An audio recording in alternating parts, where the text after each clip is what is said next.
Dear students, this is S.K. Sukla. In today's class, I am going to discuss this topic called agreement or it is also called concord. आज के class में मैं agreement के बारे में या Concord के बारे में बात करने वाला हूं.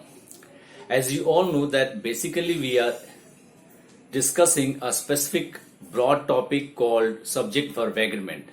And till now we have discussed what subject is, what verb is, and in today's class we are going to take a look at what agreement is. अब तक हमने सब्जेक्ट वर्ब एग्रीमेंट के टॉपिक में subject क्या होता है वो देखा है, वर्ब क्या होता है वो देखा है, और आज की क्लास में एग्रीमेंट क्या होता है इसके बारे में हम लोग बात करने वाले हैं. अब जरा इसके डिफिनेशन को हम लोग देखते हैं जिसको मैंने ऑलरेडी यहां पे लिखा हुआ है. The definition says the harmonious relation between various grammatical units in a sentence is called agreement. As you all know that we use different components to make a sentence. एक सेंटेंस को बनाने के लिए हम बहुत सारे वर्ड्स का इस्तेमाल करते हैं, वो उसके ग्रामेटिकल यूनिट्स या कंपोनेंट्स हो गए. तो सेंटेंस के भीतर जितने भी वर्ड्स या उसके कंपोनेंट्स होते हैं उनके बीच में आपस में सही एग्रीमेंट होना चाहिए. यानी एक खास वर्ड के बाद एक खास तरह का वर्ड ही यूज किया जा सकता है. इसी को हम एग्रीमेंट कहते हैं. जैसे इस एग्जांपल को देखिए. Take a look at this example. Each students are afraid from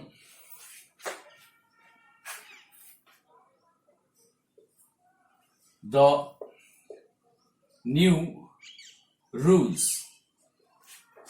Afraid from the new rules. या मैं इसको थोड़ा सा चेंज कर दूं. afraid from their future. ऐसे मैं लिखूं. This is the sentence. Each students are afraid from their future. अब यहां पे देखिए कि इस वाक्य को बनाने के लिए मैंने 7 कंपोनेंट्स यूज किए हैं, 7 वर्ड्स यूज किए हैं. इन सारे वर्ड्स में आपस में सही तालमेल नहीं है. और जब हम इसको शुरू से एनालाइज करेंगे तो देखेंगे कि ईच जो होता है एक डिस्ट्रीब्यूटिव डिटरमाइनर है. Each is a distributive determiner और ईच के बाद आने वाला नाउन हमेशा सिंगुलर होना चाहिए. इसका मतलब यहां पे सही एग्रीमेंट इस डिटरमाइनर और नाउन के बीच में नहीं है. दूसरा, जब आगे बढ़ेंगे तो देखेंगे कि ईच स्टूडेंट ये सब्जेक्ट है और इस सब्जेक्ट और वर्ब के बीच में सही एग्रीमेंट नहीं है. और ज्यादा आगे बढ़ेंगे तो हम देखेंगे कि एफ्रेड एक एडजेक्टिव है और इस एडजेक्टिव और प्रीपोजिशन फ्रॉम के बीच में सही एग्रीमेंट नहीं है.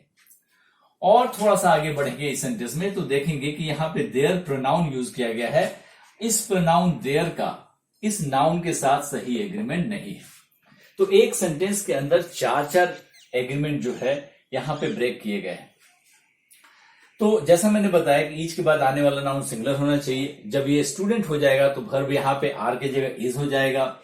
और यहां एफ्रेड के बाद फ्रॉम नहीं लगता है, एफ्रेड के बाद हम ऑफ का यूज करेंगे. और चौथा कॉन्कोर्ड है देयर. स्टूडेंट के लिए हम देयर की जगह हिज का प्रयोग करेंगे. तो एक सेंटेंस के अंदर अलग अलग तरह के एग्रीमेंट होते हैं. जब हम एग्रीमेंट की बात करते हैं तो इंस्टेंटली हमारे दिमाग में सब्जेक्ट वर्ब एग्रीमेंट आ जाता है. That is not the agreement, that is not only agreement that we have, या और in other words that is not the only agreement we have in grammar. We have different types of agreement in grammar. Let's take a look at those agreements. All those agreements you need to be clear about. Take a look at it. यानी एक sentence के भीतर सिर्फ subject verb agreement नहीं होता है, अलग अलग तरह के एग्रीमेंट्स होते हैं. तो एक सेंटेंस के अंदर 4 मेन तरह के एग्रीमेंट होते हैं. पहला जो एग्रीमेंट होता है वो होता है noun pronoun agreement. Noun pronoun agreement. दूसरा जो एग्रीमेंट होता है उसको हम कहते हैं determiner noun agreement. Determiner noun agreement.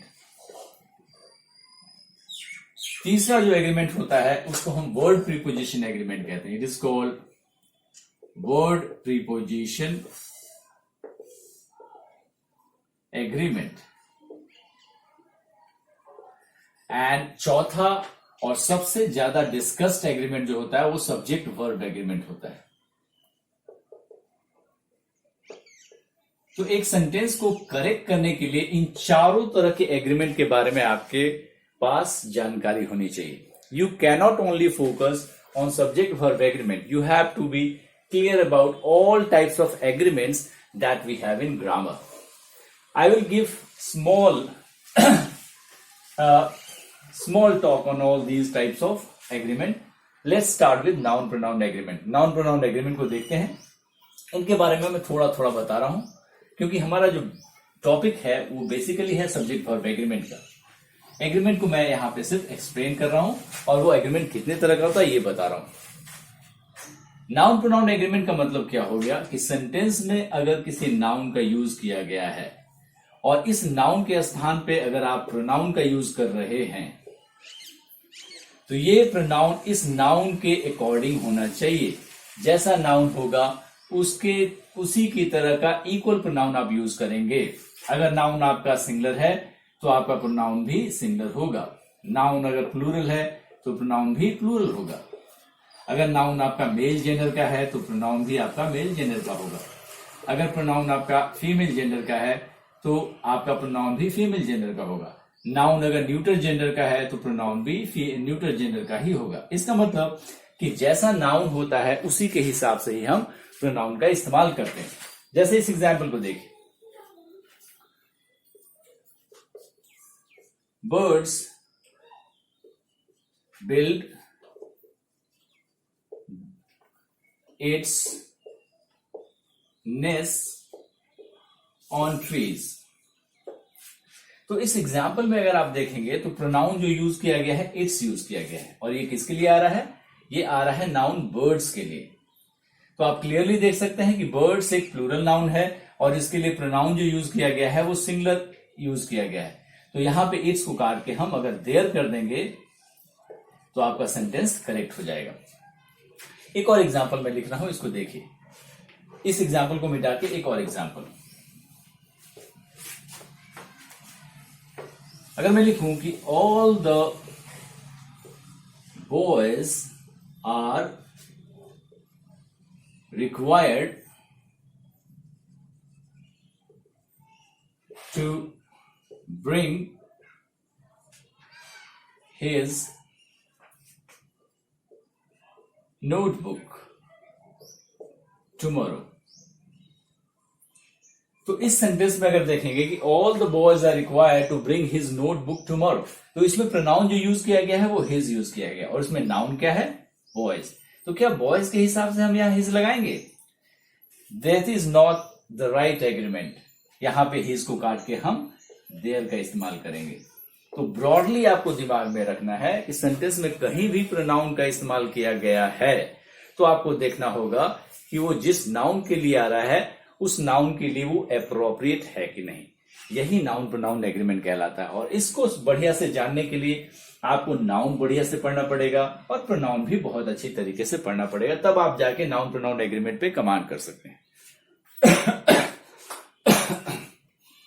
अगला जो है हमारा वो है determiner noun agreement. Take a look at determiner noun agreement.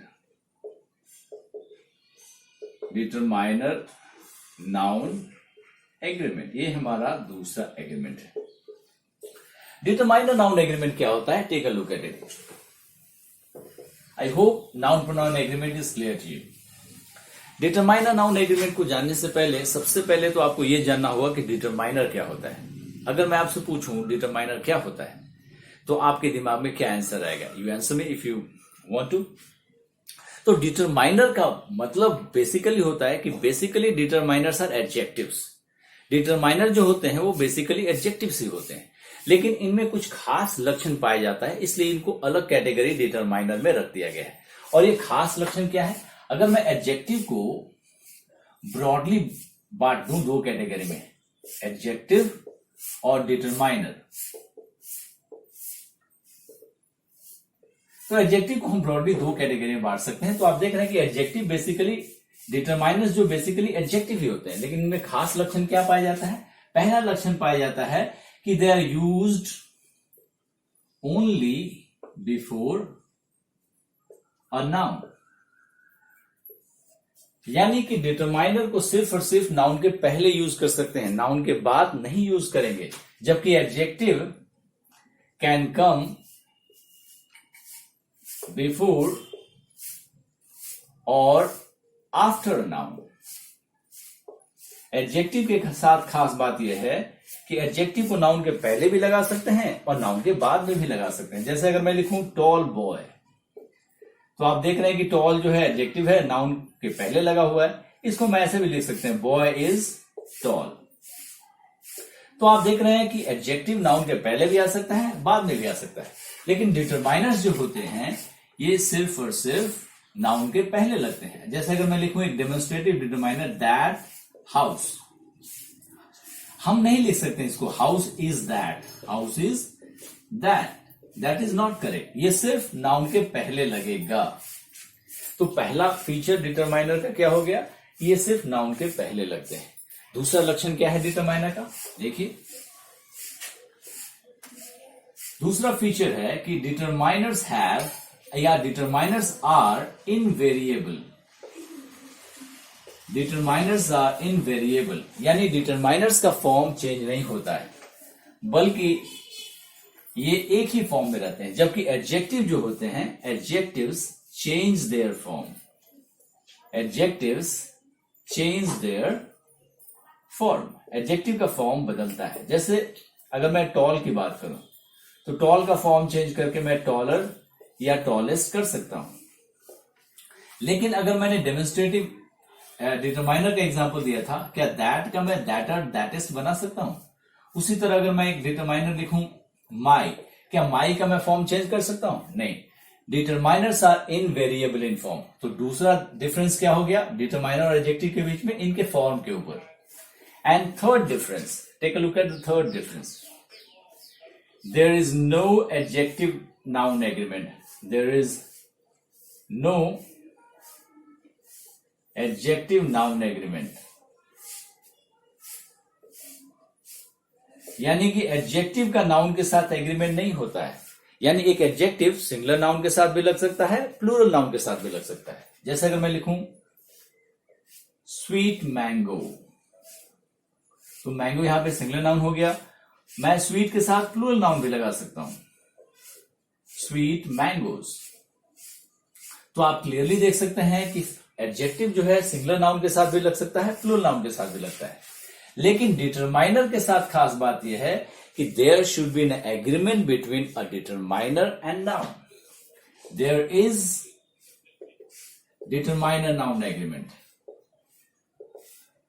There is determiner noun agreement, यानी डिटरमाइनर का नाउन के साथ एग्रीमेंट होता है। जैसे मैंने एक डिटरमाइनर पीछे एग्जांपल में दिया है आपको, दैट, क्या मैं लिख सकता हूं that houses, can I right that houses. That एक ऐसा डिटरमाइनर है जिसके बाद हमेशा सिंगुलर नाउन आता है, तो हाउसेस को काट के हम क्या कर देंगे, हाउस कर देंगे।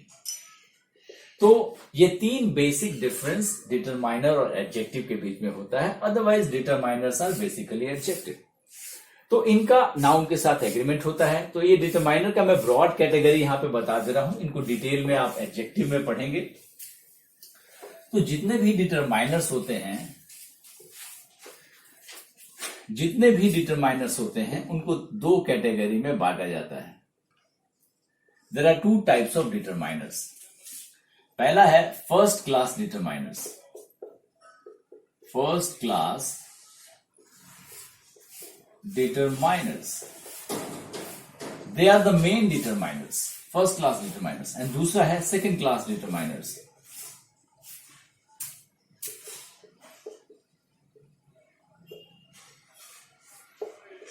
फर्स्ट क्लास डिटरमाइनर के अंदर तीन आते हैं, A D P. A D P याद कर लेंगे शॉर्ट में, और सेकंड क्लास में क्यू एन आता है।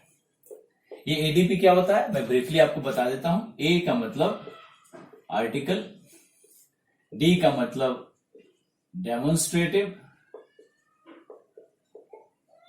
पी का मतलब पॉसेसिव।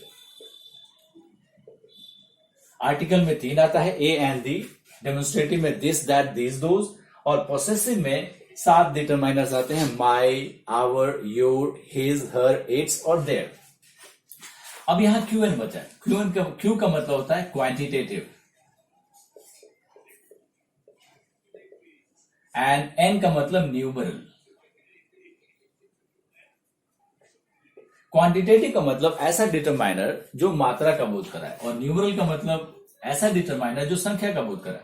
जैसे अगर मैं लिखूं मच या लिटिल, तो ये ऐसे डिटरमाइनर हैं जो मात्रा का बोध करा रहे हैं। अगर मैं लिखूं 10, ये ऐसा डिटरमाइनर है जो संख्या का बोध करा रहा है।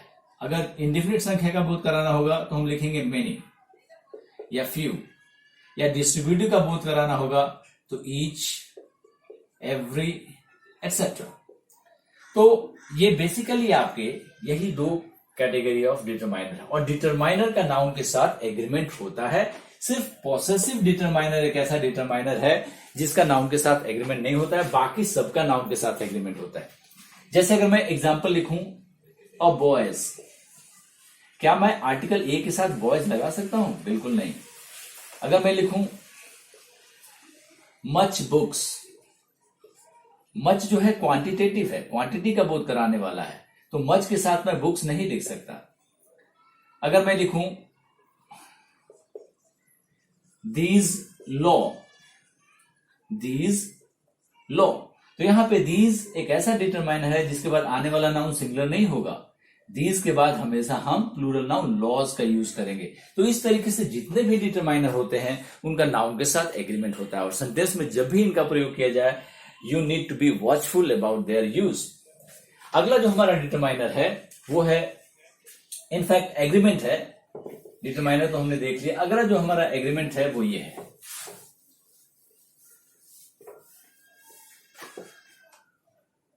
और वो है वर्ड प्रीपोजिशन एग्रीमेंट।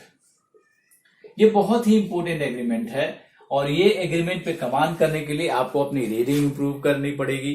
न्यूज़पेपर जब आप पढ़ें तो आप देखें ध्यान से कि एक वर्ड के बाद क्या प्रीपोजिशन आ रहा है, या प्रीपोजिशन का भी टॉपिक आप पढ़ेंगे तो आप इस पे क्लैरिटी लाएंगे। इसका मतलब क्या हो गया कि एक खास वर्ड के साथ एक खास प्रीपोजिशन का ही इस्तेमाल किया जाता है। ऐसा नहीं है कि प्रीपोजिशन का एक फिक्स्ड यूज है, प्रीपोजिशन का डाइवर्स यूज है, लेकिन फिर भी कुछ ऐसे वर्ड्स हैं जिनके बाद एक खास तरह का ही प्रीपोजिशन यूज किया जाता है। जैसे मैंने एग्जाम्पल सेंटेंस में लिखा था एफ्रेड, एफ्रेड के साथ अगर फ्रॉम लगा दिए तो ये गलत हो जाएगा। एफ्रेड के साथ हम ऑफ का ही यूज करेंगे। उसी तरह अगर मैं लिखूं गेट रेड, गेट रेड के साथ हमेशा ऑफ का ही यूज किया जाएगा। अगर मैं लिखूं कंसिस्ट, तो कंसिस्ट के साथ भी हम हमेशा ऑफ का ही प्रयोग करेंगे। तो एक खास वर्ड के साथ एक खास प्रीपोजिशन का ही हम इस्तेमाल करते हैं। इसको वर्ड प्रीपोजिशन एग्रीमेंट कहते हैं, और ये आप इस पे आपको स्पेशल फोकस देना पड़ेगा। हमारा चौथा जो एग्रीमेंट है वो है subject verb agreement. Subject verb agreement ही एक ऐसा टॉपिक है, यही टॉपिक है जिसको हमने स्टार्ट किया है, आपको याद होगा, जिसमें हमने सब्जेक्ट वर्ब और आज एग्रीमेंट की तरफ अपना फोकस किया है। तो सब्जेक्ट वर्ब एग्रीमेंट क्या होता है, ब्रीफली मैं इस टॉपिक में आपको इस क्लास में बता दूं, और इसको डिटेल में हम आने वाले वीडियोस में डिस्कस करेंगे। सब्जेक्ट वर्ब एग्रीमेंट का मतलब होता है the use of appropriate verb according to the subject, यानी सब्जेक्ट के हिसाब से सही वर्ब का प्रयोग करना ही सब्जेक्ट वर्ब एग्रीमेंट कहलाता है।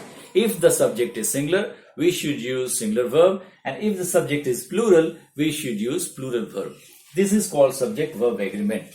In subject verb agreement we are going to study various rules, almost 100 rules. So in today's class we have seen diverse types of agreement that we see in a sentence. I hope you like this video. If you like, you must share and subscribe to my channel. Thank you so much.